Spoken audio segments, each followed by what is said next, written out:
Well, we're going to get started. I would like to thank everybody for joining us for the second of 10 DRN training seminars. My focus for this part is just to remind everybody how to raise their hand virtually, because I'm going to facilitate the Q&A at the end. For those of you who are working on a laptop, the easiest way to raise your hand is to go to the middle of the bottom of the Zoom page where it says participants. And if you click participants, there should be a panel that opens up on the right side of the screen. And halfway down on the left side, it says raise hand. So the easiest way to do that is to click raise hand. If you are on a phone or iPad, you should have a double dot, actually it's 3 dots, where you can click 3 dots and then the raise hand tool will be found in the 3 dots. So the way this session will go is Dr. Rappaport will present her training seminar. Throughout, there will be opportunities to interact. But if you have a question related to the topic that's not an experiential piece, what we're going to ask is that you hold the questions to the end so that we can get through the training piece, and we will have a robust Q&A at the end. So I'm going to turn it over to Dr. Rappaport at this point. Thank you, Dan. Hello, everybody, and thanks for devoting your beautiful Sunday morning to our fast tracking of somatic experiencing. What I am giving you now is a compilation of 3 years of training, plus. So I think it's a fitting title. I want to just mention a couple of things to you. We are having a separate line, a phone line installed through NISPA for the DRN, where people will be calling in to inquire about services. That is going to be manned by Jess Kovler. Jess, say hello and just wave. Hello, everybody. Hi, thank you. And she will be actually organizing the interns and the students to participate in this whole experience, and hopefully we will supervise them. A group supervision, I think, is what we'll do. And hopefully you'll get your hours up and we'll get you involved directly in the DRN. So Jess has joined the advisory board, just for everyone to know. A few other people have, June, if she's online, Pat Pitta, if she's online, Roy, are you there? Okay, he'll join us shortly, I'm sure. And Shara Sand, Peter Canaris, and Ani, what's her last name? Roy? Ani Kalajian, who we understand just lost her mother. So just to alert everyone to that. All right, so I'm going to get started because there's a lot of material to share. And Jess, one other Hi, thing. it's Troy. I've been here. It's just a sort Okay, of great. Nice to see you. Thank you so much, Roy. So before I start on this, I want to share a story that's very touching about what's going on now, and Jess has a short story to tell as well. So Jess, why don't you share your story? I'll share mine, and then I'll get to the slides. Sure. Thanks, Abby. Yeah, I think every bit of good news we need to kind of hold on to and cherish. So here on the Upper West Side, a 76-year-old woman, she'd been married for 50 years, was clapping so hard for the first responders at 7 o'clock at night that her ring fell something 12 or 13 stories. And a bunch of intrepid Upper West Siders went on the hunt. The ring was found block and a half away, and it has been reunited with its owner. So it's nice to hear things like that. Yes, and we invite all of you to bring in stories in the future. The other story that I want to share with you was in the New York Times, I believe yesterday. So in Gaza, they have had a clothing industry that they have exported and used for themselves. They went out of business, obviously, in this time, as did everybody else, and they converted the factory into a factory using the clothing that they had, masks and coverings, and they're selling them to the Israelis. So in an emergency, people can come together. The problem is when there's peace, then there's no reason or motivation. So unfortunately, it does take an emergency, and maybe that's one of the lessons learned from this pandemic. Okay, so Jess, if you could turn to the first slide. Okay, this is actually a 5-step treatment plan for everyone and everything. I hope you can all see this.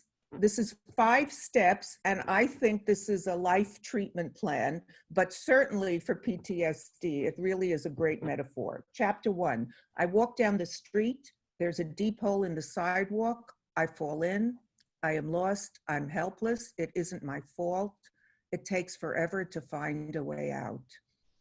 Chapter 2, I walk down the same street, there's a deep hole in the sidewalk, I pretend I don't see it, I fall in again, I can't believe I'm in the same place, but it isn't my fault, but it still takes a long time to get out.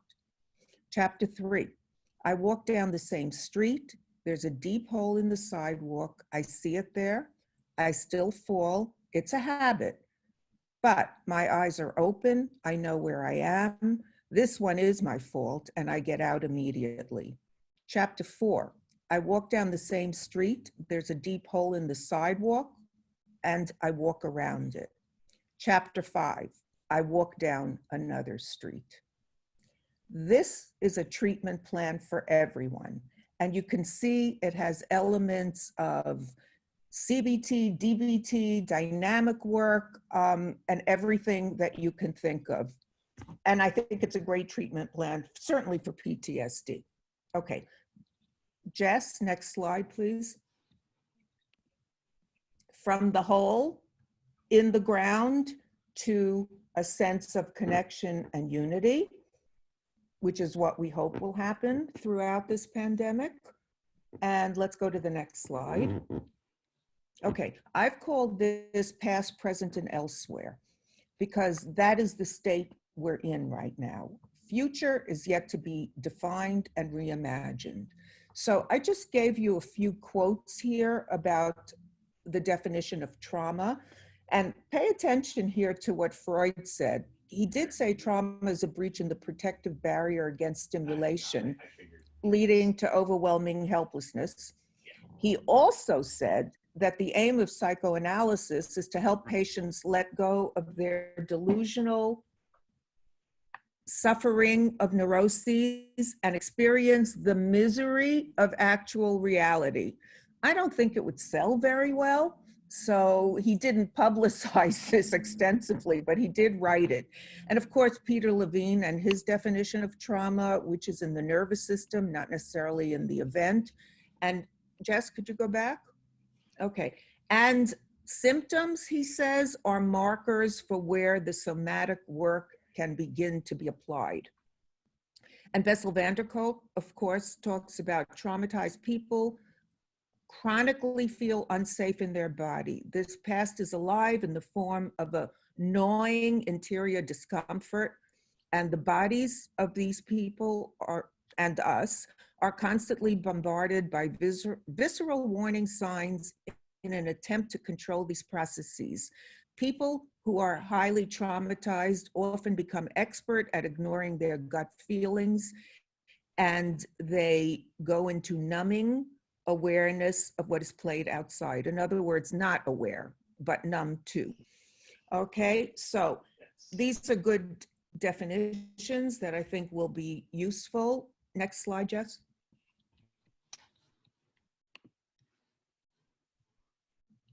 Jess? Yeah. Can we move to the next slide? Yes, key aspects of brain function. Oh, now, last time I shared a lot about the nervous system and the brain. These key aspects of brain functioning are a must to just know because it will inform your treatment. So the brain at its basic level, the reptilian brain is wired to scan and detect threat. And when it finds this threat, it has three choices, which we all know: fight, flight, and freeze. What also happens is because of this incredibly big survival brain, the brain, that's Israel calling. I'm just going to shut my phone. Thank you guys. And I'm sorry about the interruption. Okay. So what also happens is because of this big reptilian brain, the brain itself has a negativity bias. Jess, something's going on here. Are you on the slides? Somehow I got knocked off Zoom. You're still on Zoom, so here we go. I don't know if you see on your screen. Okay. You see it there again? No, I don't see it on my screen. If you can just bring it up. Yeah, Okay. it's here. Here, I'll stop and restart it just to. Okay, thank you. Okay, so can everybody hear me? Yeah. Okay, thank you. So the negativity bias is inborn, and negative memories will far outlast any positive memories. And one negative memory, and this has to do with the memory systems that I'm not going to get into, but one powerful negative emotional memory is going to outlast a couple of positive memories. So if you're trying to get a balance, we need a lot more positive memories to come online. Memory is state dependent, and the state of mind or mood that a person is in determines how that memory is going to be processed through the hippocampus into long-term procedural memory systems, which in trauma get corrupted and expressed through physical symptoms. The brain is also novel seeking, and this is very important because when patterns habituate, it will search for newer, greater, and more. This is in the reward center of the brain. This is the basis of addictions and what we call upping the ante in the reward center. So now what's become habituated is more of the quarantine. And now that it has become more habituated, the protesters are getting online and people are pushing back against it, unfortunately, prematurely. Okay. One more thing, the body-mind flow is bidirectional. Sensations generate emotions, which then lead to thoughts and action. Action, in turn, leads to affects and thought. Okay, next slide, Jess. Thank you. This was last time. I just copied this slide because this is a sacrosanct piece of somatic work. When we calm the body, the mind will follow. This talks about the unimaginable, and the imagined is a key piece in trauma work because when we're hijacked by trauma, imagination goes offline. And there are many people who write about the imagined, including Steve Mitchell. I didn't cite the references here, but if you go down to the slide that talks about imagination, we'll get to it. It's not that important for right now. Okay, so next slide, Jess. Okay, this slide is called Linking Psyche and Soma, and the soma comes first in evolution. The body develops and contains the unformed psyche, okay? Winnicott was clear that soma comes first, and the corporal body, he writes, is defined by our skin boundaries. The body holds and informs the sense organs, and you can read the rest. and it enables us to bridge inside and outside on a physical and emotional level, reshaping patterns of self and interactive regulation. So the basic premise that I write about is how we create a dynamic link between psyche and soma. And that is done through the felt sense experience, which I will lay out later. Body time, please remember, is 7 times slower than real verbal time. The brainstem processes much more slowly than the neocortex. Once you slow things down enough, the body starts to take over and begins to realign the nervous system. Please remember, it takes 30 to 60 seconds to feel what you hear. And that is why when people start talking, the rapid talkers, what we need to do is try to slow them down. And one of the things I often say, because you don't want to interrupt people too much, I often say, you know, when you speak this quickly, I'm not sure I'm listening accurately enough. So would you mind slowing down so that I can be clear about what you're saying? Instead of telling them to slow down, I put it like in the relational work that we do, as this will help me listen to you more clearly. And that usually gets heard differently. Okay. This is a lovely tale on the next slide. It's written by Valletta Ciccoli, who's at postdoc, and she wrote this tale, and with permission, I use it. It's a developmental tale of Psyche and Soma. So it starts when Psyche was very young, it was all about Soma. Psyche would find herself empty and uncomfortable, and the Soma would writhe and cry until the emptiness was filled. Psyche would lose, I'm just looking at my slide on this side, herself in the colors and shapes around her, and the Soma would flip on its side or play with his toes or suck on them. This is obviously a baby. As they grew up, Psyche began to realize that they were one, that her thoughts had a direct impact in Soma, and that Soma's doing had an immediate effect on her. I'm going to skip to the 4th paragraph. As time went on, Psyche separated from Soma and grew accustomed to operating alone, spending much time in her head and forgetting Soma despite the fact that she could not leave him. They were one. It was clear to Soma that they were at odds and none the better for it. Yet Psyche lived in her own world and cared for Soma when something went wrong to get her attention only. Like the time Soma threw up and had a fever that made it impossible for Psyche to ignore. Or the time when Soma's teeth sent shooting pains directly to Psyche's center, distracting her from daydreaming.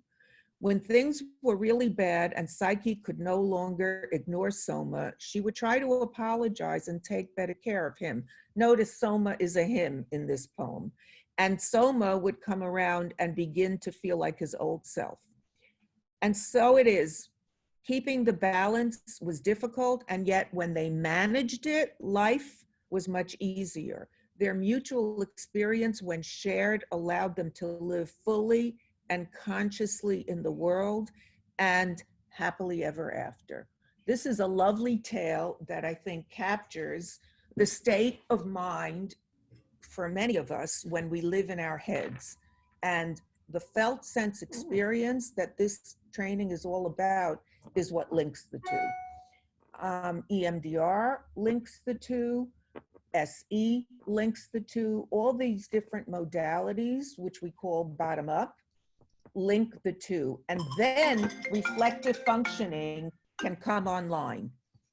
And then, of course, the dynamic work can take place, but not until this happens, okay? So let's go to the next slide. Jess? Emotions are affects in motion. They are sensory trauma-based perceptions, which are encoded, marked, and given language through interactive, face-to-face, rhythmic body experiences between primary diets, starting with mother and baby. Mark Solms is quoted in the next paragraph. Embodied subjective experiences are the receptivity to feeling the feelings, what Mark Solms calls affective consciousness or affective aliveness. All emotions, please remember this, are visceral. They're based in sensations, which are then digested and internalized. But this does not happen unless the caretaker can mentalize the sensations for the child. Oh, I'm so sorry that you fell down and hurt your knee. Come, let me kiss it. I know it hurts and it'll feel better in a moment. This is the experience of mentalizing a sensation. So the child then goes, oh, this means I'm hurt, but there is someone who can help me right now. This is what gets internalized, as opposed to, let's say, a caretaker who, when a kid falls, goes, oh my God, we've got to get to the hospital. That's anxious attachment. And the child will develop that as well. So these aspects are transmitted generationally, and they're in the texture of the attachment dynamics, all right? And that's a whole other lecture, but let's go on. So Jess, next slide.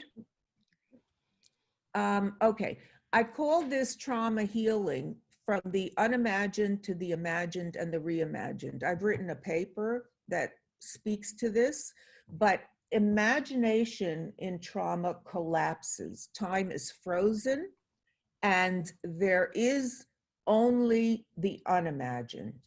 In trauma healing, what we hope to get to is from the unimagined to the imagined, and then, as Winnicott wrote, to the reimagined. And the new normal right now has yet to be reimagined. I like this quote from Einstein: imagination is more important than knowledge, for knowledge is limited, whereas imagination embraces the entire world, stimulating progress and giving birth to evolution. Einstein talked a lot about feelings and affects. The rest of the slide is self-explanatory, but Thomas More, true change takes place in the imagination first. So if we can help people bring their imagination back online through the trauma healing that we bring to them, that's golden. Because once the imagination is online, everything else can happen. Okay? And there are some people who just can't imagine, and we have to teach them how to. Okay, so let me go on to the next slide. Okay, here's where we get, Jess, I don't see it on my screen, but I have it on this screen. Are you on slide 10? Updating narratives in the here and now. Okay, so for all of us who work dynamically, relationally as well, telling the story may provide crucial information about the client's past and current life experience, but treatment must address the here and now experience of the traumatic past. Rather than talk about the content or narrative, in order to challenge and transform procedural learning, which is implicit and manifest in the body, those memories are often expressed in emotional reactions through thoughts, images, body sensation, and movement that emerge spontaneously in the therapy hour, which becomes the focal point of exploration and change. In what I sent to you, I sent you 3 or 4 documents. The one that speaks about hearing the body's truth is a map for you to start with. It goes through the steps of how you can begin to use the felt sense. And step 1, I'm just going to read this briefly and invite you to look at it's 2 pages and it gives you a real roadmap. Okay? So this is written by Daniel Levin. I found it a long time ago in the Networker, and it still holds true, even more so today. Connect emotions to a felt body sense. The first step in making therapy more embodied is to shift attention from the top-down verbal only for a short period of time to a bottom-up focus on physical experience. If a client has already spoken about an emotion or a difficult state of mind that they're struggling with, you can say, take a moment, sense it into your body. Where does that feeling live? And how does it live in your body at this point? If you don't want to use the word body, use the nervous system. There are a lot of people, if you say body to, they will have the cringe factor if they are very sensitive to body image. So in those cases, I would talk about the nervous system. Okay, and you can ask a person, let's say they come up with fear, where does the fear live and how does it feel within? This is all in this 2-page outline. So you don't have to take notes, but please refer to it as your crib sheet, okay? Tense emotional states will most often be felt deeper in the body, particularly in the organs of the body. Phrases like my gut reaction is to da-da, or I felt heartbroken when I heard da-da. I couldn't stomach those lies. I had a patient who told me, my stomach tells me that something bad happened here. She couldn't articulate what it was, but that's enough information to work with. We do not need the narrative on hand at first glance because you're focusing in on the body states of the narrative, okay? So the second step here would be to honor and support whatever body-centered emotion comes up. And it's important to help your clients acknowledge the body's truth. We all know the importance of saying to a client, I hear you, when our clients share something difficult or painful. The same quality of empathic listening needs to occur as your client shares the direct experience of feeling emotion in the body. You can say something like, I hear that your gut is twisted, or I hear that your heart feels broken, or it might feel, you're using whatever language you get from your client. You are not creating the language here. You follow your client's language here, okay? Or I hear your gut is empty and there's a big hole there. Sometimes you'll get that, a hole in the heart, okay? More importantly, the compassion and respect that underlie these words that you are reflecting back are key to supporting clients in the second step of honoring and supporting the body-centered emotion. Now, when you empathically hear what a client's body is saying, and the client knows you're right there meeting the body experience and having compassion for the difficulties behind it, the pain often begins to transform in slow doses. Got to slow it down here. And if you bring your attention to one sensation that the person is telling you about and you have them focus on it for a few seconds, you will notice that automatically the intensity begins to dissipate. It doesn't go away, but what we're interested is draining the intensity out of whatever that trauma moment means to that person. And again, trauma is not in the event. When you're working with a trauma, you have to ask the person, so what's the traumatic piece here? What is most traumatic about this incident? Because then you can work with it differently. I had a slinky here that I wanted to show you, but it went offline.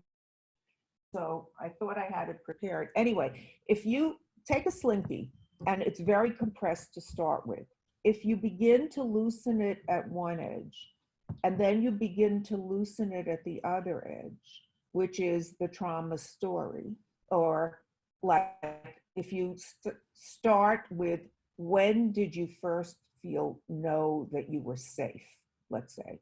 When is the first time that somebody attended to you after X, Y, and Z? As well as before the trauma, what was happening that day, you were going about your normal business, and usually you'll get a bam, the trauma hits. If you work the edges of the slinky, by the time you get to the teeth of the trauma, it'll be loosened already, and you'll enter into it much more easily. And when you enter into it, you have to have a person's resources online. So now, use this sheet. It should be your guide. It's a beautiful article, and I thank you, Dan Levin. I use it today and every day. The more you practice it, the better it will become, and it will become organic to you once you start allowing yourself to think this way and to sense the feeling state. And this can be done on Zoom. I do it all the time with Zoom, because when you're looking at the body, you can see things in the eyes of the person, you can see things in their posture and their position, you can see things in their arms, their upper body. You can even see things depending on how close they are to the screen. And you always need to ask, is this all right? Is the background soothing? Ask the questions. Don't make assumptions here. That's the first rule and the first order of business. Ask and don't assume anything, okay? Some people like a scenic background like yours, Roy, with the bridge. I know you're using it as your hat, but some people will love that. Some people will hate it. Laura Parnell says, if you're doing Zoom, be consistent and stay with, like I have a blank screen behind me that I use, or a tapestry or anything else that perhaps reminds people of your office, or not. Whatever you choose to use in the backdrop, like some people have a tropical scene in the backdrop, for some people it's very activating. And for some people it's very soothing. Ask the question, okay? Now, I'm just looking to see how we're doing time-wise. We're good. Okay, Jess, next slide. Okay, so the tools for emotional first aid are the following: grounding, discharging, orienting, resourcing, mindful breathing, and somatic imaging. Oh, did I spell it wrong? I don't know. Anyway, so these are your tools in your toolbox to teach your clients this, okay? So when you first start grounding, there are a number of different ways that you can calm the nervous system through grounding. One is the butterfly hug, which is actually, it comes from EMDR. I've shown you this before, and I've shown you this, okay? For this kind of grounding, and this is for when a person is totally activated, cannot settle down, and their intensity of dysregulation is very high. You can use a 1 to 10 scale. This is above 7. So if you ask somebody, so how intense is the state that you're feeling? They'll tell you on a scale of 1 to 10. Believe me, they'll tell you. And some will tell you 11 plus. Okay? This is where you introduce grounding. The butterfly hug, 25 times. If you do this alternating, like we do in EMDR, it's a kind of self-tapping. Oh, I just got a notice that we need to slide down, Jess, so everybody can see it, okay? Can you lower it a bit? They meant your camera, not the slides. So oh, me?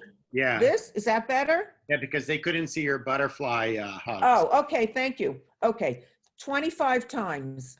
Okay, and counting it really takes your attention to this process as opposed to just looking up in the air and looking around, okay? If you do this 25 times, pause, take a breath. If you're still highly activated, do it again. Pause, take a breath, and see if you settle. These are all grounding techniques. You can choose what works for you. The counting grounding is you ask a person to send their roots into the ground, feel the earth under your feet, as if you were sending the roots of your body into the ground. And I might ask them to notice the sensation in their feet. And then once you see that their breath is changing, that's the key. That's the signal that something is shifting. You can then ask them to then look around and choose 5 or 10 objects of the same color, or 5 different textures in the room, or I have a lot of pictures of faces in my office. So take a look at how many pictures of faces you can identify. This is orienting outward. So at this point, you're creating a grounding and then an orienting to outside, to the externals. And people who dissociate a lot do very well with this, because when they're gone, they're gone. So you need to bring them back into their body to the degree that they will allow you to do so. And perhaps another time I can tell you about this fascinating DID patient that I took on in this pandemic on Zoom. And this is the first time I've experienced this. She's got 9 altars so far that she identifies and names. And I work with the altars. I speak to the altars. I ask the adult her to move in to the altars and let them lean on her. So I'm constantly weaving, and I'm getting myself out of the key comfort position, because I can't comfort the altars as well as she can, because I don't know them as well as she does. But you have to use the language of the person. It's a fascinating case, and maybe I'll write it up one day. The breath grounding. Okay, take 3 deep breaths, and everybody do it with me. Emphasize the exhale and bring your awareness to your body once you've taken 3 deep breaths. Nothing else to do but just track the breath. And then once a person is breathing deeply, more deeply than when you started, of course, ask them to bring their awareness to their feet and do a quick body scan. And it goes something like this. So let's start with your feet on the ground and notice the temperature of your feet and the soles that are meeting the ground.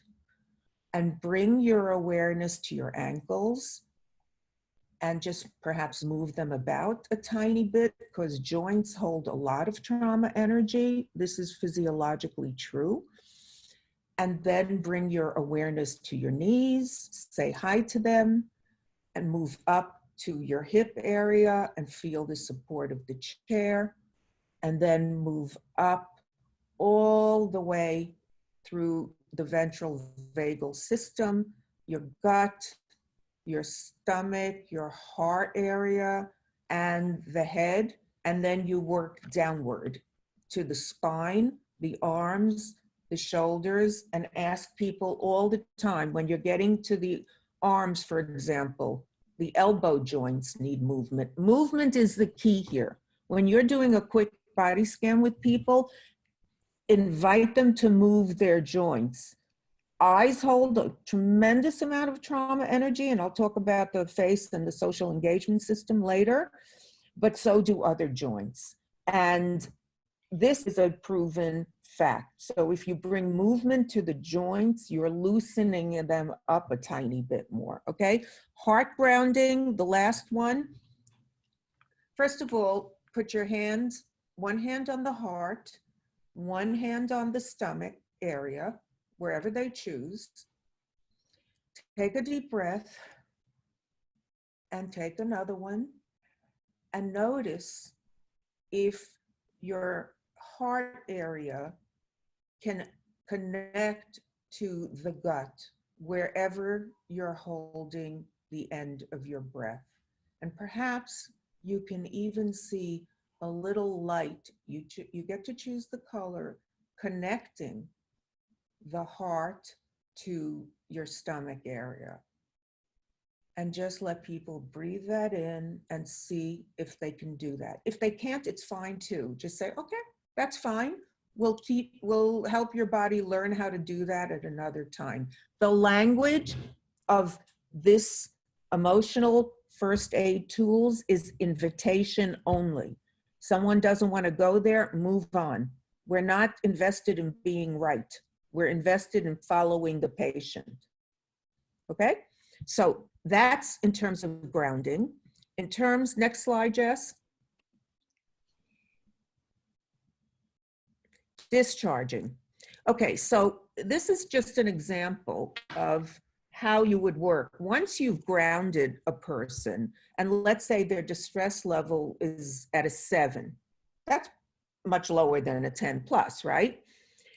When you do that, the person, the body naturally moves to discharge, which comes from the parasympathetic nervous system.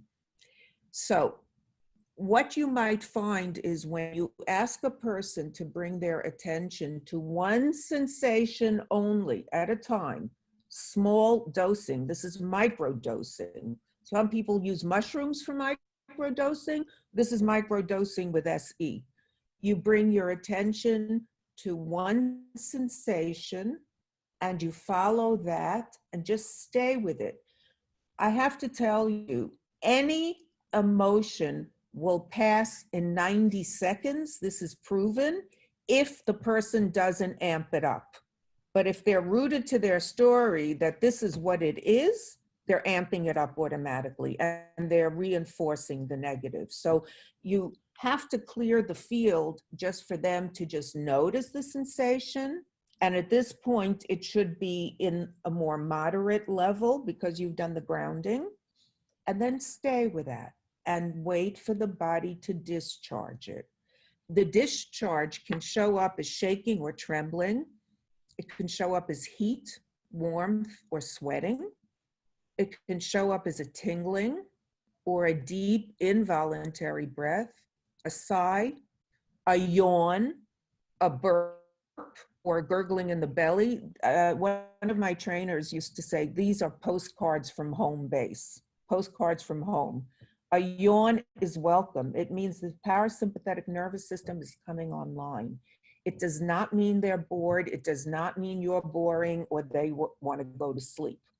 And please remember that even in our regular work, if somebody is yawning, check out. Their relaxation response is coming online. If they're sitting slumped like this, which I hope they're not when you work with them, that sends a signal to the brain, okay, now I can go to sleep. So you've got to help people realign their posture so that there's a flow. And you don't have to say much. You can just say that. People will accept what you say if you say it with confidence.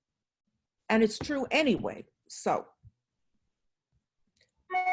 once you get a discharge and you have a couple of choices. You can go to another area that's constricted, check in, notice where else you might be feeling tension. That's how you do it. Check into the sensation and then go from there. Follow the crib sheet here, okay? The autonomic nervous system then is reset and the organism can return to a state of easy, exploratory orienting. So orienting is something, when trauma, Jess, next slide. When trauma hijacks the nervous system, it does so because it's very sudden. See the picture of the monster in the brain? The monster overtaking the nervous system and the brain? Trauma hijacks the nervous system suddenly and without warning. leaving orienting and bracing responses offline. Time stands still in trauma. The nervous system maintains a state of hypervigilance and tunnel vision. This is what I talked about last time. And your goal is to help people orient to their surroundings through the 5 senses. I'll show you a short 2-minute tape that shows you exactly what you might do. Okay, you are trying to bring back the orienting response that has gone offline. People are, when they're hypervigilant and tunnel visioned, they see nothing else but what's in front of them. And last time I showed you how you can expand the peripheral vision very gently, just by moving the hands out like this, if you remember what I showed you, and bringing them back slowly until they're in your peripheral vision, and then moving them forward. And when they're forward like this, cross them and either ask the person to do this, which is a different kind of hug. And as I said last time, the reason the arm under the armpit is because babies are held under their arms first. When you pick up a baby, they can't hold themselves up. This actually braces their nervous system properly. These are the muscles of existence. So when you ask a person to do this, you're actually activating, and this comes from body dynamics, the emotional muscle of existence. And you can ask them to say, I exist. A lot of people feel they shouldn't exist. And this is a different experience for them. And they don't have to say it out loud, they can say it to themselves. I exist, I am here, and everything else will follow. But I have one patient who I've done this with for a long time. He felt he shouldn't exist, he shouldn't have been born, and because of all the trauma history there. And he really could not allow himself to feel deserving of being born. So when I started to do this with him, all of a sudden he goes, oh, I can feel that now. I can feel myself existing. So that's a golden nugget when you do that, okay? Everything is with movement and awareness of the body state. Even if your patient is not aware of it, you can be aware of it. Like I said, ask yourself, what's it like to live in that body for that person? You don't have to ask the question out loud, but just keep that in mind, okay? So I want to show you a quick tape. Jess, next slide, please. Orienting through the 5 senses. Okay, so the 5 senses are in the social engagement system, the face, which is the source of bonding. And this gives you a way to invite a person, for example, take a moment to look around very, very slowly. Every movement is slow in SC. It's slow, and to activate all the muscles that go into that movement, okay? And notice where you are in relationship to your surroundings, okay? Take a moment and listen to the sounds. Auditory. Allow your sense of smell to take in whatever sense you notice, okay? And explore a sense of, I'm going through this quickly, but you're going to take a minute with each one. Explore the sense of taste as you explore your palate with your tongue, and just notice what there is to notice in the mouth, okay? And then finally, you can ask a person to do this, because touch is one of the felt senses that are not a part of the five senses here. But if you ask a person to just do this, this is called the Haven technique. It's a kind of self-touch. And this, if you do it, here's what you're going to ask the person to do with touch.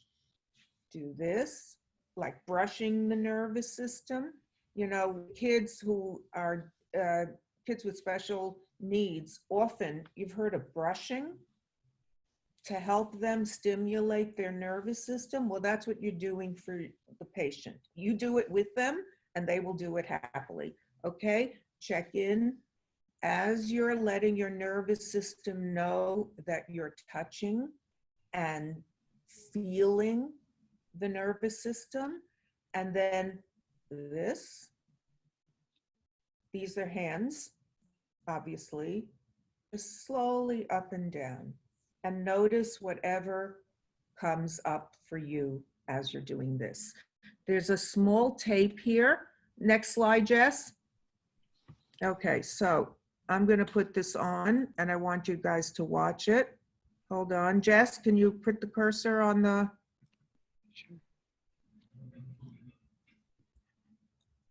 Oh, 1 second. Is it...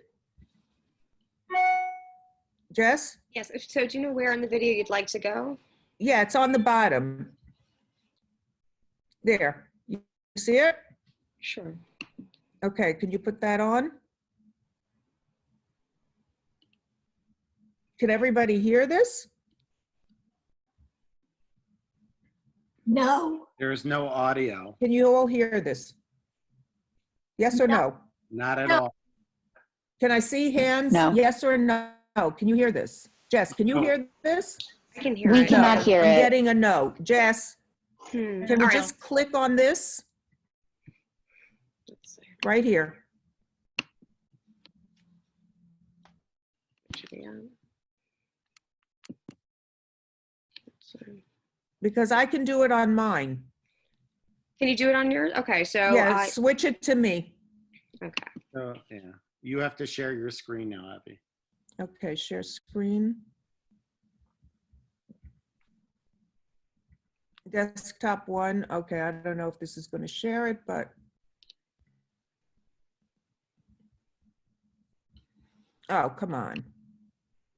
I can't do this in a way that is user-friendly right now. So let me try it again. Jess, on the bottom of your screen, there should be a thing that shows a recording picture. Moderator might have to give permission Not to sure. share it with me. Okay. Okay, let's just try one more time. Otherwise, I will give you the link to this and you can watch it on your own in the interest of time. Okay, let's try it again. Jess, I don't know if people are hearing this. No. No, okay. If someone has an idea as to how to do this, Dan, feel free, but otherwise, I this is believe a that- 2-minute.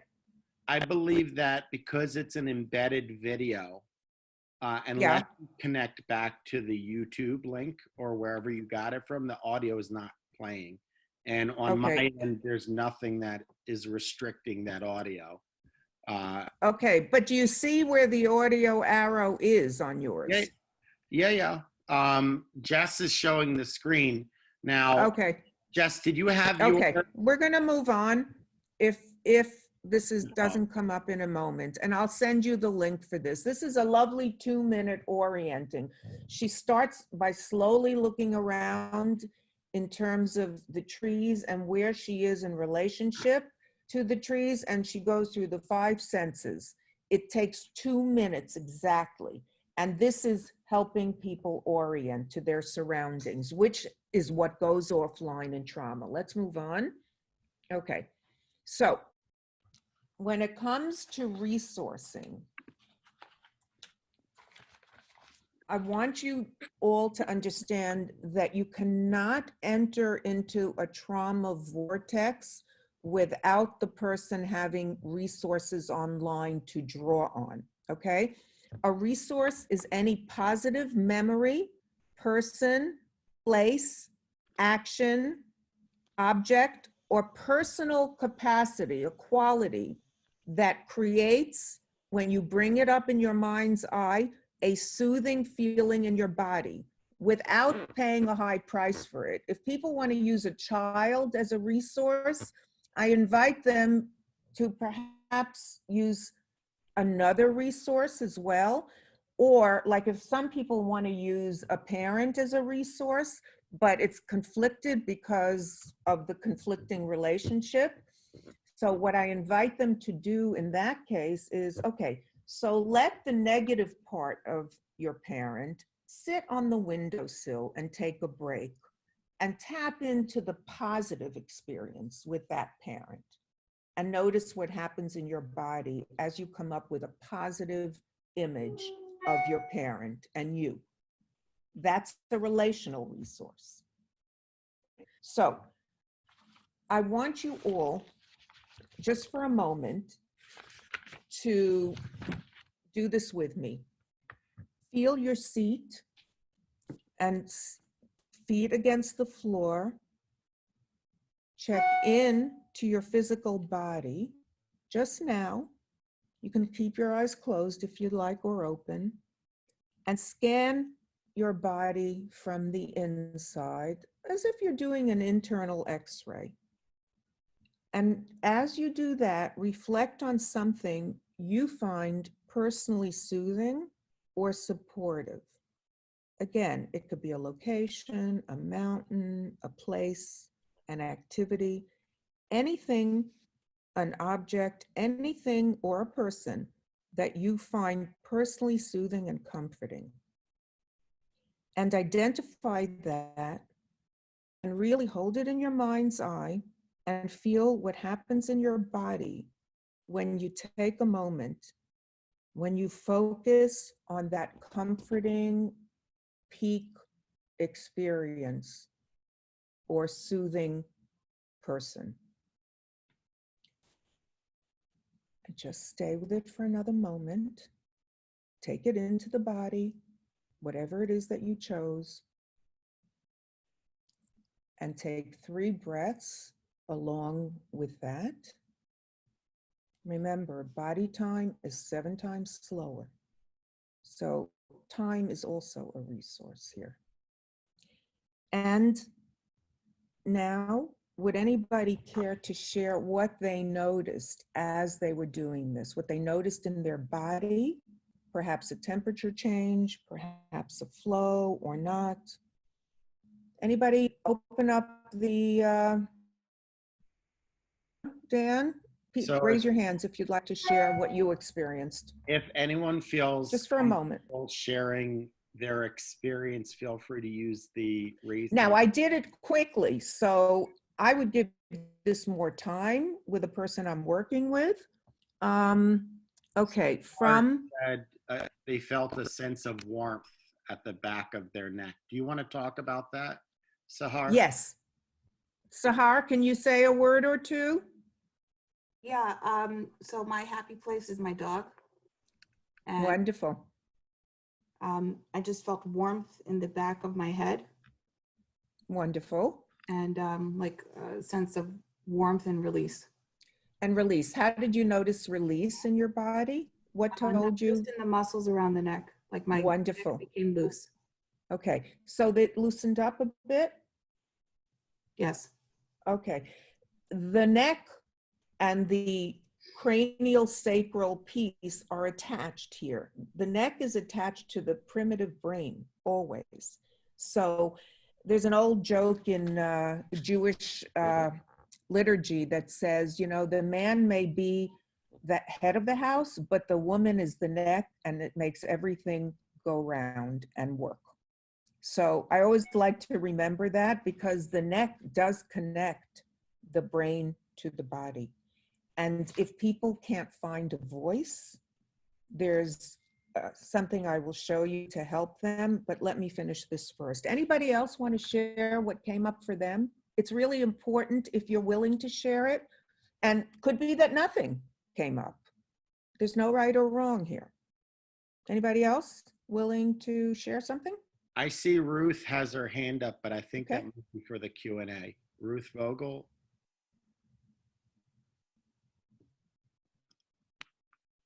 Oh, from Carol, I see Carol Descutner has her hand up too. Ruth is not sharing. She doesn't have her hand up, but she typed in. Okay. Would you like to speak on that a little bit? I know this is hard on video and Zoom, but actually it really gives you a little more protection. This is Ruth, and I have no idea what I did. Oh, Okay, thank you. We'll get back to that. okay. Okay, did you have an experience that you want to share just in terms of the feeling state in your body when you thought about your resource? Or not? Actually, I think that just trying to use this has just blocked everything else out. Okay, no problem. It'll happen again. Okay, One more you have. one more and then we're gonna move on. Laura Muir. So when I did the exercise, I started to become conscious of a lot of tension in parts of my face, Yes. my upper cheeks and forehead. And as I continued the exercise, I could sort of consciously start to relax those areas of the body a little bit. You did consciously. Mm-hmm. Okay, keep practicing this and you might not have to be conscious about it at all, but practice, practice, and practice some more. That's why we are all practicing all the time. Okay, so again, when you see people, start with their resources, find out what their resources are. Next slide, Jess, because I want to wrap this up quickly. Jess, next slide. Okay, always find your client's resources before entering into a trauma. And you as a clinician maintain a list of their resources and invite them to add to the list. They can change, they can add, they can subtract. This is theirs. You're just keeping track of what their resources are. The reason you do this is when you get into the trauma situation, you can draw on these resources. For example, from EMDR, I ask people for their resources and I get a few different responses, but this I learned from EMDR. Ask for a safe place or your happy place and bring it up in your mind's eye. Ask for a nurturing figure. It could be a person or an animal, real or imagined, who exudes nurturing energy. And you might have to menu this for people like a mama bear, a kangaroo, or a person who is nurturing, that when you think about them, you experience the nurturing energy that they bring to you. Okay? It could be a cartoon character. It could be a superhero. Anything goes. It could be a spiritual entity. You just accept what your client is telling you. Then you ask for a wisdom, any figure, real or imagined, who exudes wisdom. It could be a mentor, a historical figure, a real figure, a leader, or again, an animal who is a source of wisdom. And finally, you're going to ask for protection. Any figure, real or imagined, historical or otherwise, or an animal, who, when you see that person, you know that there's a sense of protection that you feel. It could be an animal, like a dog, like your resource, okay? We're bringing on protective energy systems to draw on when the going gets rough. All right, next slide. Oh, I want to give you an example of what with wisdom. So I had a patient who, to that, she said Eleanor Roosevelt. And I said, wow, that's interesting. What makes you choose her? She told me she knew how to handle her man. She was managing everything from behind the scenes. And even though she was pretty homely, she had everybody at her feet. I said, that's lovely to hear. She leaves the session. Next week, she comes back, and I said, so would you like to share anything from the previous session? She says, you know, Eleanor Roosevelt that I spoke about? I said, yeah, of course. She said, well, I had her on my shoulder. And when I experienced a struggle about this, this, and this, I said, now, what would Eleanor say? And then I handled it. So this is a way that people can incorporate this even without you asking them to. If you check in about resources. It was a lovely session. She had other difficulties. She was highly traumatized and dissociated, but this she could relate to, okay? So let's go to the next slide. Okay, this I'm not going to get into right now because in trauma, what is thwarted is the completion of the fight response and the flight response. That is thwarted. It doesn't get to complete. So when you're working like with an abuser and a victim, you need to be able to bring on the fight response that they couldn't manage then.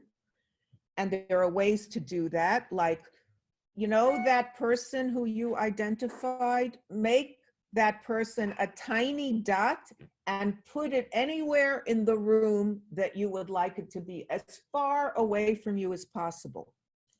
And then I would say, and put that on ice, because that figure is now frozen, can't move, can't speak, and can't respond, but you can. So what would you like to have happen? And go with it, whatever they say. I want to beat them up, or I want to just, whatever they say, bring the fight response on in their, even in their imagined space.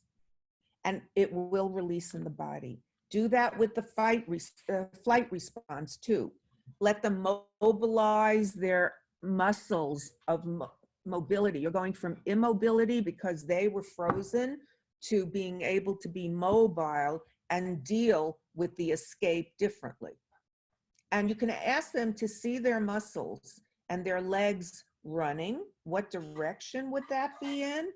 And that piece is frozen, so that person cannot come after you now. I had one person who said, I'd like to have a mob gather and really just shake their fists and identify this person. This was somebody who was abused by a, shall we say, a clergy person. And this is what she wanted to have happen. So whatever the person wants to have happen that was thwarted, you can bring it back online.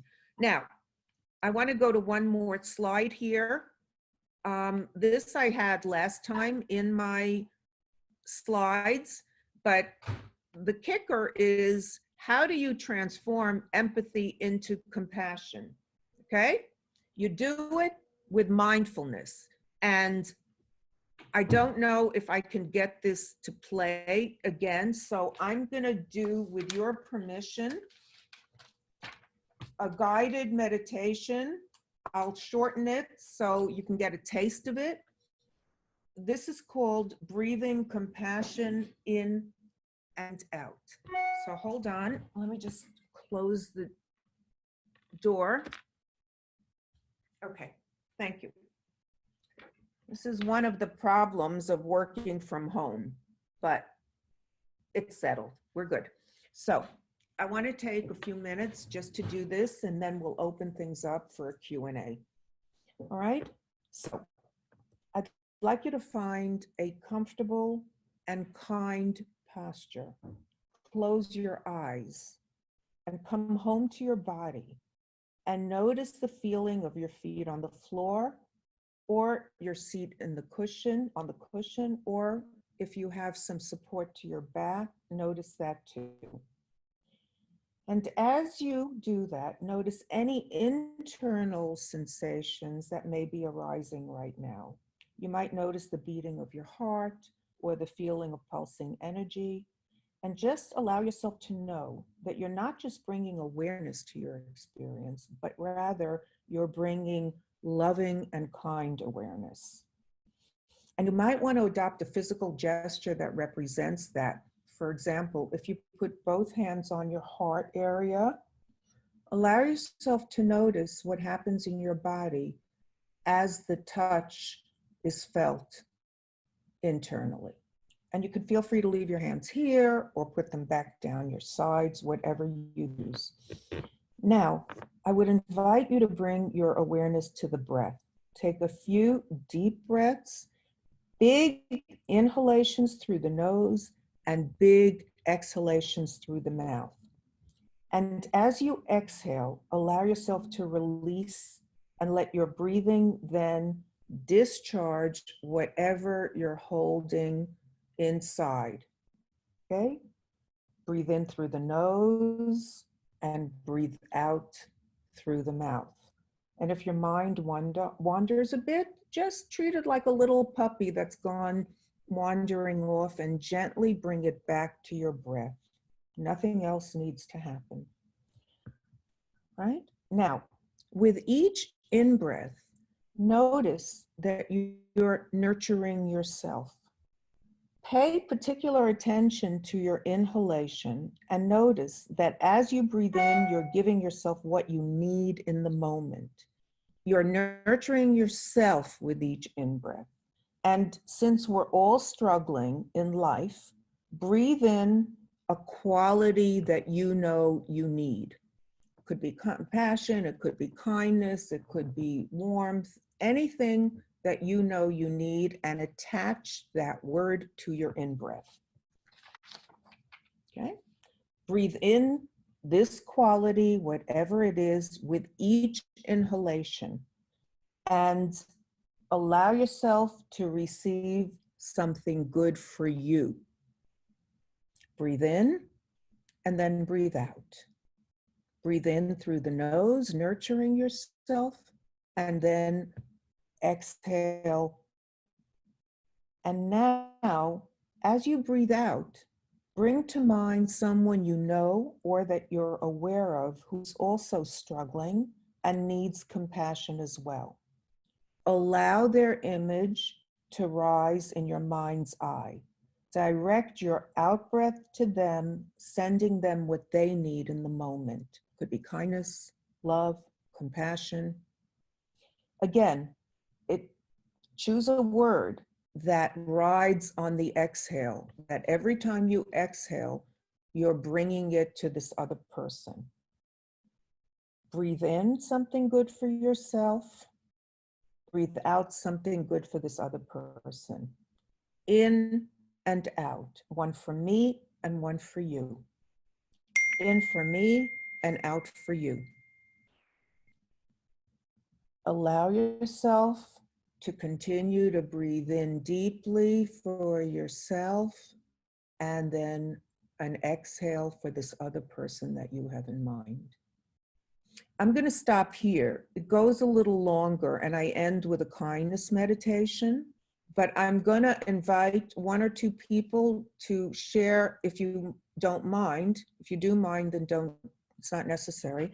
What quality you decided to breathe in for yourself.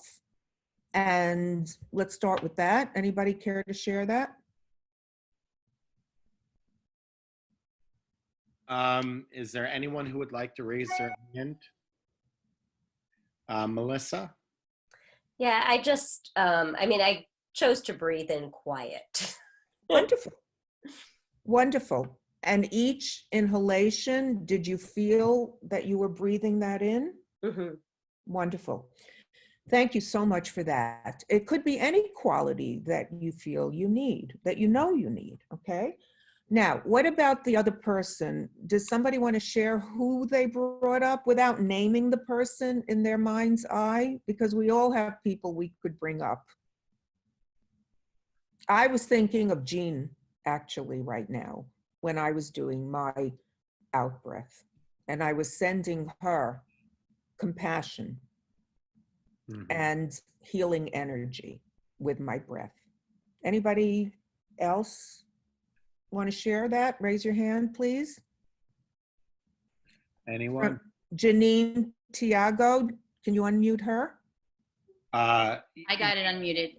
Okay. Yeah, I was definitely going between compassion and love and healing for my uncle who is surviving, right, COVID, and it looks like he will survive. So in my mind, I was holding the several people I know who are fighting right now to stay alive, and I had it to give in each breath. That's great. I had it to give. You see how this can expand? And when I end with a kindness meditation, it's may I, may you, and may we.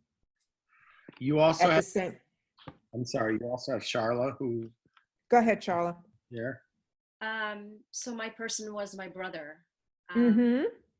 He's been going through a tough time, and family circumstances has triggered a lot in him. And I was breathing in peace for both of us. Wonderful. But I wanted his peace. I wanted my peace to be so altruistic. I struggled a little bit in the beginning, but after. How do you mean? How do you mean? I wanted it not to be laden with anything, but just pure Peace? Yeah. That's great. That's great. But the third exhale, I think, was so much better. You did? You found it? Okay.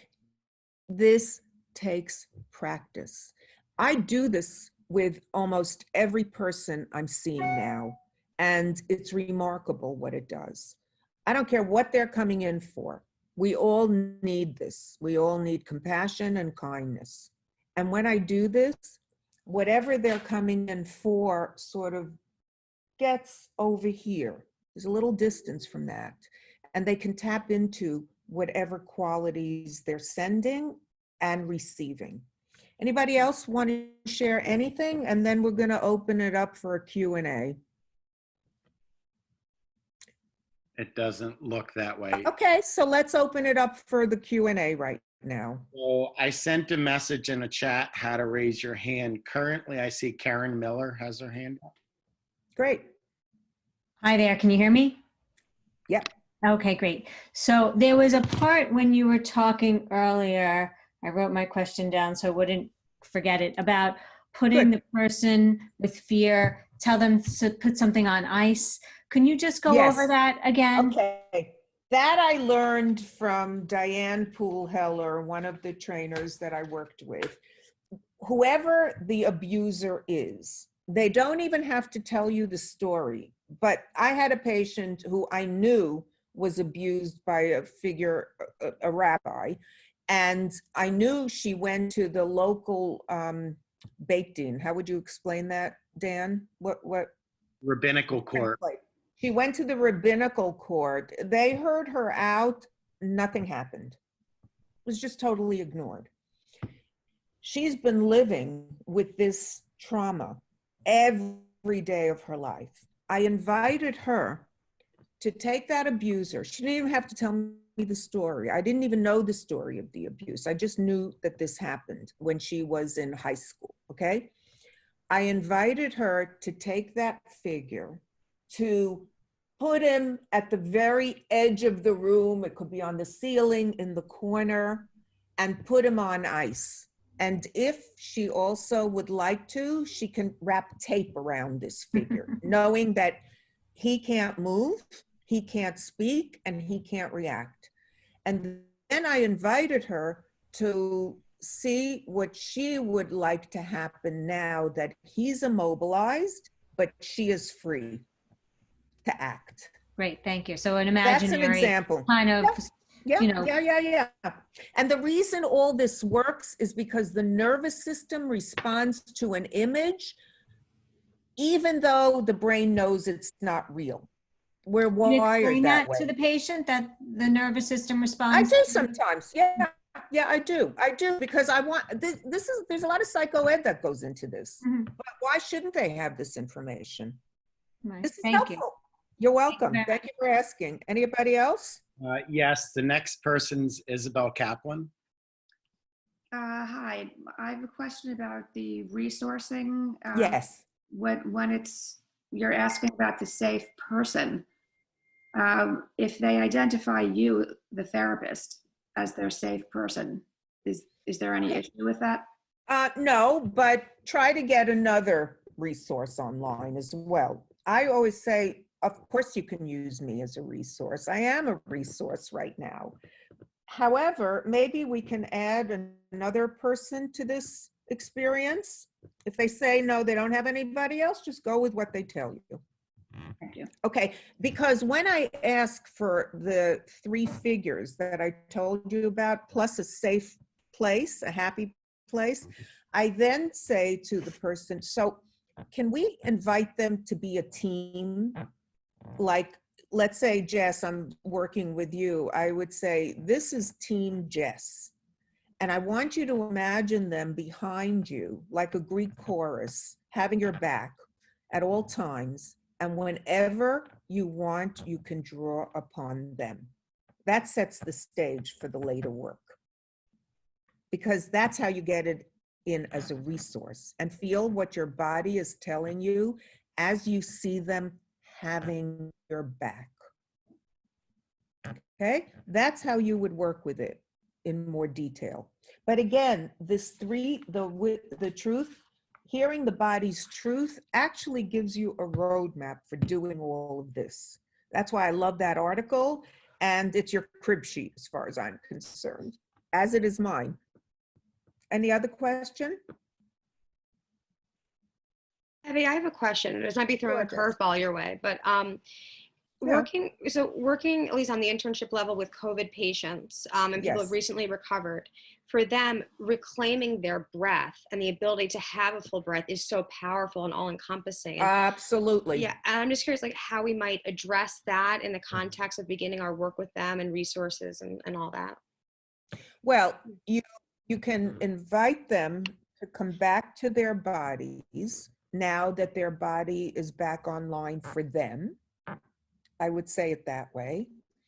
And let's focus on the breath that is life-giving and organic.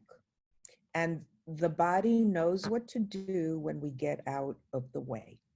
The body is geared to heal. The brain tricks us up sometimes because it creates stories that we live by, and then this becomes our story. But the body does not lie.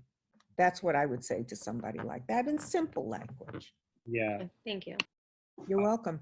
There are a couple more. Lisa Rosenzweig. Yeah, hi. This is really wonderful, and I really appreciate your presenting these webinars for us. And one of the things that I've noticed is it's mostly about working with trauma once the trauma has passed, once people are more safe. I'm sorry, let me interrupt. Yeah, please. Working in the trauma. Like this pandemic is everybody's trauma. Right. So what I would do if somebody comes in activated about the pandemic, which we all are, and they want to work on that, I would invite them to choose one event that represents in memory or in the here and now that represents the hardest piece of that trauma. It could be a day that they first noticed that they're in lockdown. It could be anything. Ask them where the trauma is for them in the here and now, and then work with it accordingly. Yeah, excellent. Because that was really what my question was Thank you. thinking about these traumas still in progress, whether that's healthcare workers still on the front lines or people quarantining with abuse. That's why this is emotional first aid. Yeah. It works with everybody. Go ahead. I didn't get to hear her question entirely. I feel like there's more to her question. I'm sorry? I feel like there's more to Lisa's question. Lisa was asking whether we can work this way in the midst of trauma. And I said, yes. Like in the midst of the pandemic, some things are harder for some people and less hard for other people. Check in with that person. What's the worst part of it? And then bring whatever sensations, notice whatever sensations are occurring when you go to the worst part of this pandemic for you. And then I would take it from there. There are two more questions, but I want to make sure. Was there any other element of that question that wasn't answered, Lisa? No, I think that was the thrust of it, you know. Look, I am really, what's the noise? Somebody unmute themselves because I'm hearing. Yeah. Okay, thank you. Thank you, it's fine. I want to share with you. Oh, Sue? Okay. Do you want to say something? Yeah, oh, okay. I very much really resonate with what Lisa brought up because I felt that we were having a mixture of dealing with historic issues and current, and of course, yes. You've been multiply traumatized. That's always an aspect of this. But I had a couple of thoughts related to this, and I'm hoping as we go forward, we can really concentrate on the here and now, which is what you've emphasized in terms of what we're all going through, albeit different under the circumstance. The healthcare provider has to put aside a whole host of feelings so that they can actually focus on what they're doing. And then later can really have a post-traumatic negative reaction, as we all know about this week. But so that was just one thing I really want to thank you. Thank you for that, yeah. But related to that, I had another thought, I just putting it out there about people who are rebelling against the stay-at-home, and how when you're talking about wanting to enable people to get unstuck from this place of not being able to mobilize and move, and yet here we are being told stay put. I wonder how you think about that. I mean, if we could maybe, you know, talk about some of that, because some people are just saying, I can't anymore, I'm going to go out and fight. And yes. Okay. But what I want to address that, Sue. Thank you very much. It's a great point. First of all, this is geared to 6 sessions that you're going to be seeing somebody, but you can use it with everybody. So that's why this is a compilation of things, but the focus for the 6 sessions that you're going to be doing is going to be in the here and now. And when other traumas pop up, you have to just put them aside, note it, and say, yes, of course, but that's something to get back to later and bring it back to the present. Now, with the people who are protesting, they are mobilizing their fight response in opposition to what's going on.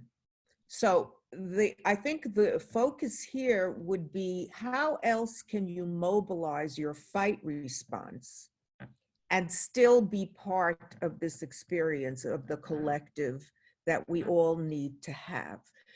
For example, I often tell people, you know, Martin Luther King was a very angry man, and Rabbi Heschel also marched with Martin Luther King for peace. And somebody asked, Martin Luther King activated his anger to fight for peace nonviolently, and he paid a very high price with his life. But he started something that will always be his legacy, as we know. So that's a point of mobilizing anger, energy to fight for something positive. These people are opposing what's going on now. Remember, evolution leads to revolution, then leads to evolution. So what you want to have happen here is you want to mobilize their anger, but how can they channel it into something that is fighting for the opening as opposed to challenging it? You see what I'm saying, Sue? Let me say, I wasn't trying to get political. I was just really thinking. No, I'm not political. No, I'm not suggesting you are. What I was thinking about, though, was taking it down a notch to kids, at home, to people who are revving up in fury, and I'm going to burst loose. I mean, I've been dealing with this in my practice, so I'm wondering how you begin to. Okay, I'll tell you. More specific than that. Okay, well, with kids, I'll tell you a little story. When I'm in the bomb shelters in Israel with my grandchildren, it's a wonderful experience for me because of I was born into trauma, and it started long before I was born. That's what I tell people. But one of the memories that come up for me, and this is important, is my first experience in a bomb shelter at age 4. when the Egyptians bombed Haifa from the sea. And I remember that as a pajama party. It was, I don't remember faces, the exact faces. My parents were there, their friends were there, and my friends were there. And I remember blankets on the floor. And I have these shadow images, but I remember how happy I was there and how safe I felt. The adults may not have felt safe, but we didn't know that. So now, when I'm in the bomb shelter with the kids, or and I do this in training, I say to them, you know what? How dare they send missiles to us? We're gonna shoot them back. And I have them go into karate chops. I have them push things back. I have them do lots of things in movement that activate the fight response, but in a good way. So that's a slight example. And we could talk more about that, Sue. It looks like we've run out of time, but we do have one more question and a couple comments in the chat. Are you open to taking one more question? Sure, please, happy to. Lisa? Yeah, I was just wondering if you could all clarify, what are the volunteer opportunities that we may have already signed up for or about to, whether that's through the governor's office or through the DRN? Yeah, thank you. Okay, I'm going to respond to that, and Dan will fill in what I leave out. So whatever you signed up for, great. But I know a lot of people who signed up with the governor's office, with the New York City, they have not gotten any calls. They have not gotten any responses. This is separate. This is under NISPA. We're beginning to roll out this project. We're going to have a phone number. Dan is going to send an email blast to all of the training institutes and to all of the liaisons that we've created. And this is going to start now. So as soon as we get the phone number, we will share it with everybody on the DRN as well as in NISPA. As well, I have to tell you, put it on your listservs. Dan will write up a blast. Put that on all the listservs. I intend to do that as well. This is a service that we're offering pro bono, and everybody should know about it. And the way to contact us is through that telephone number that will be responded to within 24 to 48 hours. And that's where Jess comes in. And that's the way we envision starting it as of now. As soon as we get that phone number, Dan, we're good to go. Do you want to add something to that, Dan? I do. I feel like it looks like everybody has the right intention, but everybody's working in silos. And what NISPA has tried to do is to serve as a bridge between different groups, as well as have our own thing. So the governor's office, that is being organized by OMH, right? So Sarah Kyriakosi is in charge of that. What she is currently doing, and she wasn't sure how she was going to roll it out last time we spoke, but what she was doing was trying to create different bridges to therapy.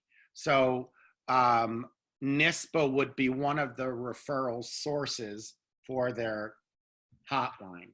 Now, it seems like since then, they have moved towards a group model.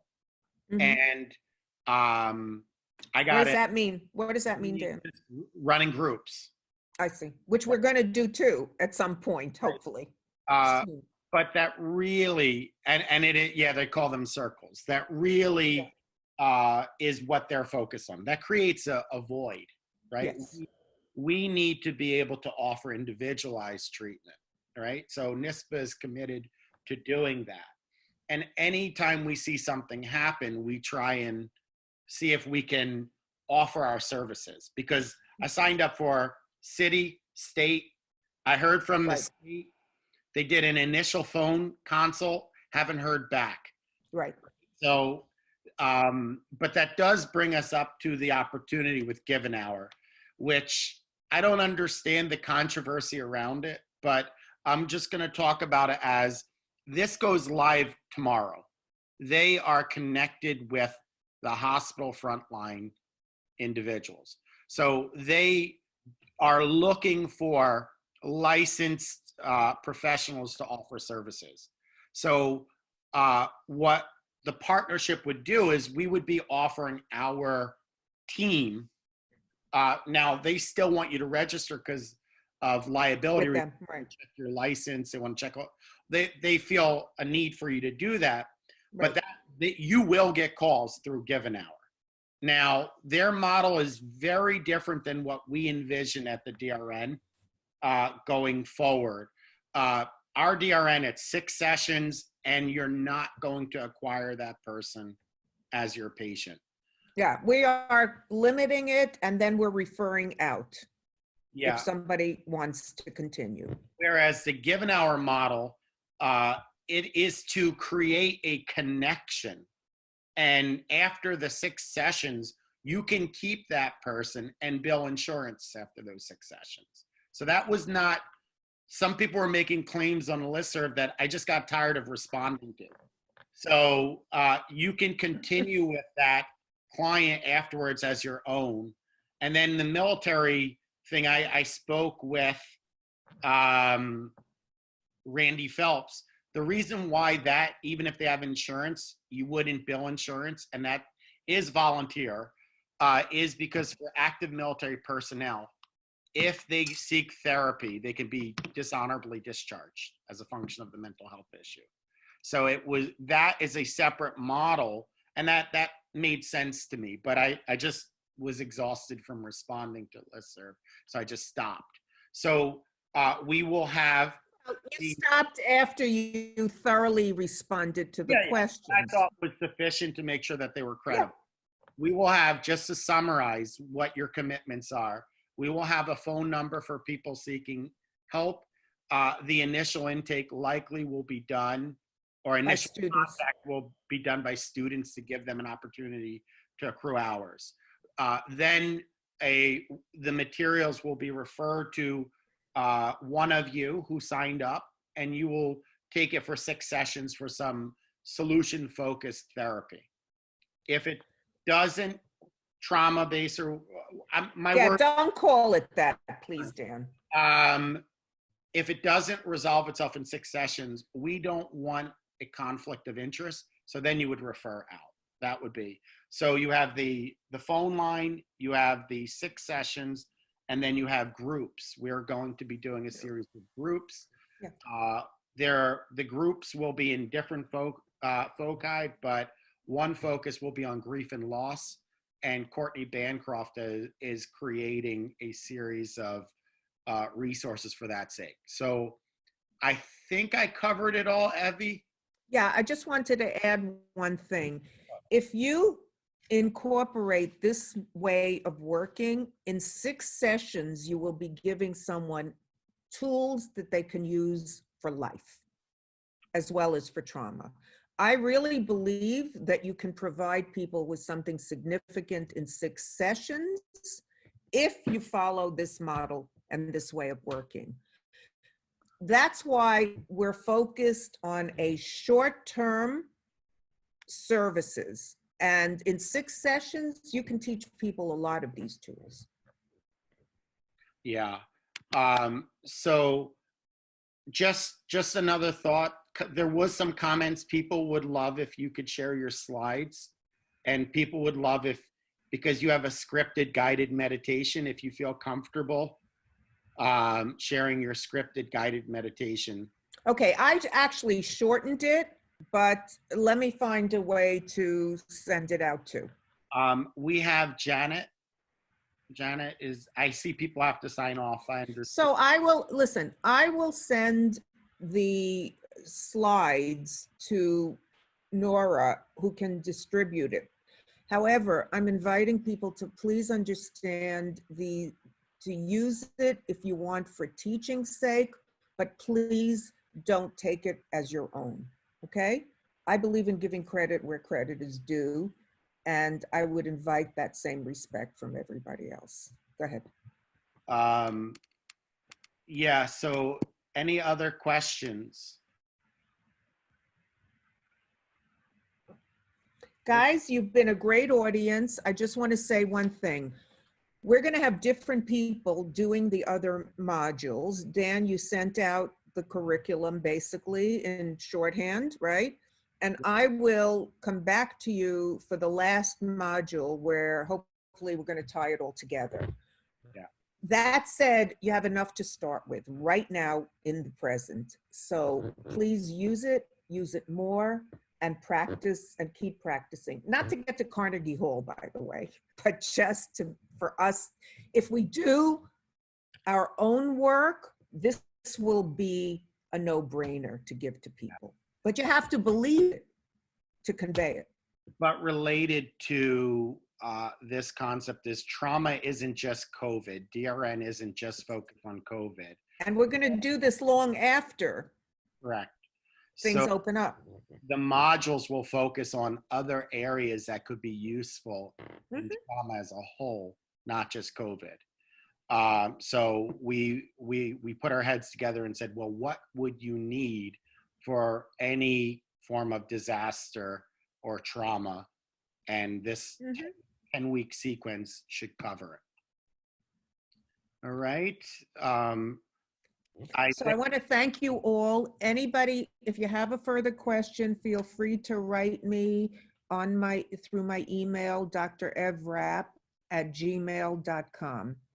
You should have it in the stuff I sent out to you. And please, please print out the 3 short articles that I sent to you, because that will be your roadmap.